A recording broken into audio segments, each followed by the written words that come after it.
বিসমিল্লাহির রহমানির রহিম।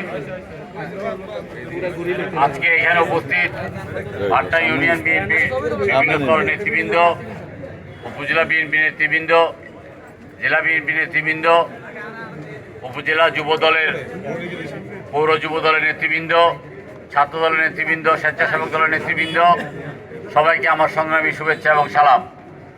আমি আজকে আপনাদের সামনে অত্যন্ত আনন্দের সাথে ঘোষণা করছি যে আগামী ফেব্রুয়ারি মাসে যে নির্বাচন, সেই নির্বাচনে আমাকে লক্ষ্মীপুর 1 আসন থেকে চূড়ান্তভাবে মনোনয়ন দেওয়া হয়েছে। আমাকে ধানের শীষ প্রতীক নিয়ে চূড়ান্তভাবে মনোনয়ন দেওয়া হয়েছে। সুতরাং আপনারা আজকে থেকে, এই মুহূর্ত থেকে একটা সেকেন্ড সময় নষ্ট না করে নির্বাচনী কর্মকাণ্ডে আপনারা প্রত্যেকেই ঝাঁপিয়ে পড়ুন। সময় খুব কম, ধরেন এখন আগামী শীতকাল, সময় চলে যায় খুব তাড়াতাড়ি, কিন্তু আমরা যদি দিনে একটা প্রোগ্রাম করি তাইলে কিন্তু আমাদের নির্বাচন আর মাত্র 60 বা 65 দিন বাকি আছে। আমাদেরকে প্রতিদিন অন্তত 5 থেকে 7টা 10টা প্রোগ্রাম করতে হবে। ইউনিয়ন নেতৃবৃন্দ আমাদেরকে শুধু একটা বাজারে আনলে হবে না, আমাদেরকে বাড়িতে নিতে হবে, আমাদেরকে বাজারে নিতে হবে, আমাদেরকে মহল্লা নিতে হবে, আমাদেরকে মসজিদে নিতে হবে, আমাদেরকে বিভিন্ন মহিলাদের কাছে নিয়ে যেতে হবে এবং সমাবেশ করতে হবে।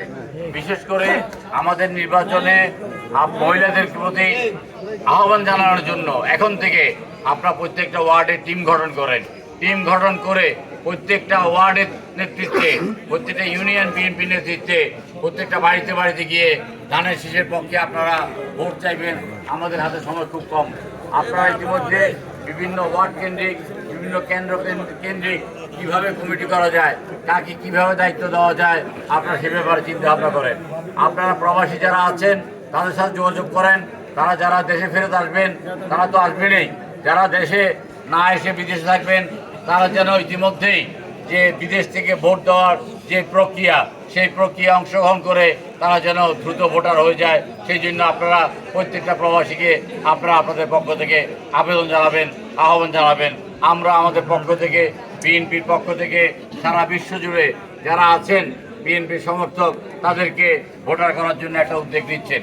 এখন কথা হলো যে সময় অত্যন্ত অল্প, এই অল্প সময়ের মধ্যে নির্বাচন করাটা খুব কষ্টকর হবে। দিনে হয়তো 18 ঘন্টা আমাদের কাজ করতে হবে। আপনারা আজকে থেকে আরামকে হারাম ঘোষণা করে কাজে নেমে পড়ুন। আমি একজন প্রার্থীর পক্ষে হয়তো সমস্ত মানুষের সাথে হ্যান্ডশেক করার সময় বা সুযোগ আমার হবে না, সেই ভাগ্য হয়তো আমার হবে না, প্রত্যেকটা বাড়িতে যাওয়ার সুযোগ এবং ভাগ্য হয়তো আমার হবে না।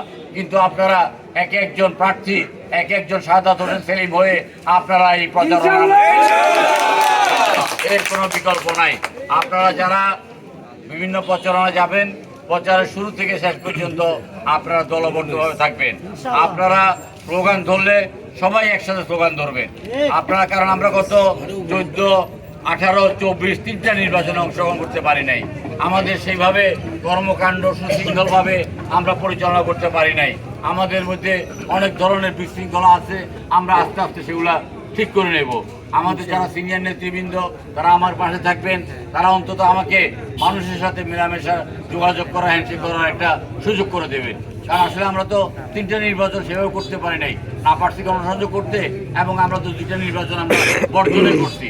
সুতরাং এবারে নির্বাচনটা আমার জন্য চ্যালেঞ্জ। এই চ্যালেঞ্জ মোকাবেলা করার জন্য আমাদেরকে কঠিনভাবে দায়িত্ব পালন করতে হবে। এইখানে আমাদের প্রতিপক্ষ একটা দল ধর্মের ব্যবহার করছে।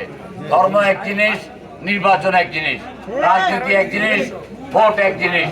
রাজনীতি, ধর্ম এবং ভোট এটা আলাদা আলাদা জিনিস। কেউ ভোট দিলে বেহেশতে চলে যাবে, এই কথা যারা বলবেন তাদেরকে আপনারা প্রতিহত করবেন। ভোটের সাথে ধর্মের কোনো সম্পর্ক নাই। ভোটের সাথে